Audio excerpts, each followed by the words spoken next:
कई कथावाचकों को भी मैंने देखा है खास प्रसंग पे ही रोते हैं। बड़े ताज्जुब की बात है। रोने पर इतना रोना नहीं चाहिए, इतना भावुक होने की ज़रूरत नहीं है। मैं हमेशा कहता हूँ कि भावुकता एक बीमारी है, संवेदनशीलता स्वास्थ्य है। Emotionality is disease, sensitivity is health.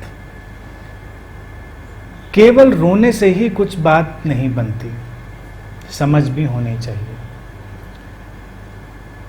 कई बार जो भक्त बहुत रोते हुए दिखते हैं, वो एक शेर है, मुझे याद नहीं है, उनको पता नहीं किस बात पर रोना आया है, बहाना ये मिल गया है तो रो ले रहे हैं। रोने की तो कोई और वजह थी। जैसे आती है वैसे जाती भी है। अक्सर अगर शोध करके देखा जाए तो पता चलेगा कि जो लोग बहुत आंसू बहाने में तेज होते हैं वो अंदर से बड़े हिंसक भी होते हैं।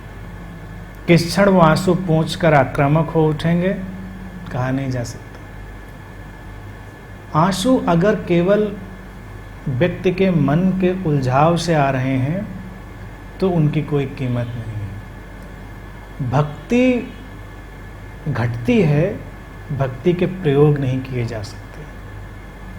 नवधा भक्ति की बात होती है, उसमें एक चरण में वो ये कहते हैं कि भक्त आंसुओं से अपने इष्ट के चरण धो डालता है। क्योंकि उसमें लिखा गया है तो वो कोशिश करता है। कोशिश करो तो अभी भी तुम रो सकते हो इसी क्षण। मैकेनिज्म में ये चीज़ पड़ी है, लेकिन उसकी ज़रूरत नहीं है। मेरे पास एक महिला आती थी बहुत पहले,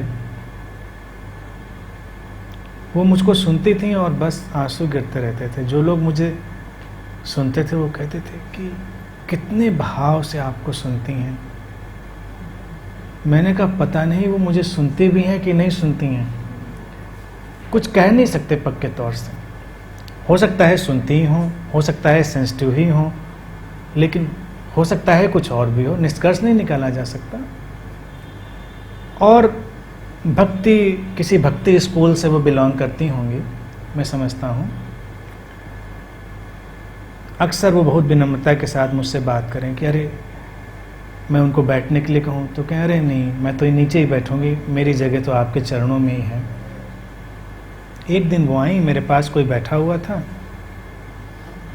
तो वो अपने आप ही ऊपर कुर्सी बैठने लगी। हमने कहा आप अपनी जगह पर ही बैठ जाइए। तो एकदम चौंकी, जिन आँखों में आंसू बात बात पर निकलते, थोड़ी चिंगारी दिखी भी था। तो मैंने कहा कि जो आप ही बार बार कहती हैं मैं वही कह रहा हूँ कि आप कहती हैं आपके चरणों में जगह, आप वहीं बैठ जाओ।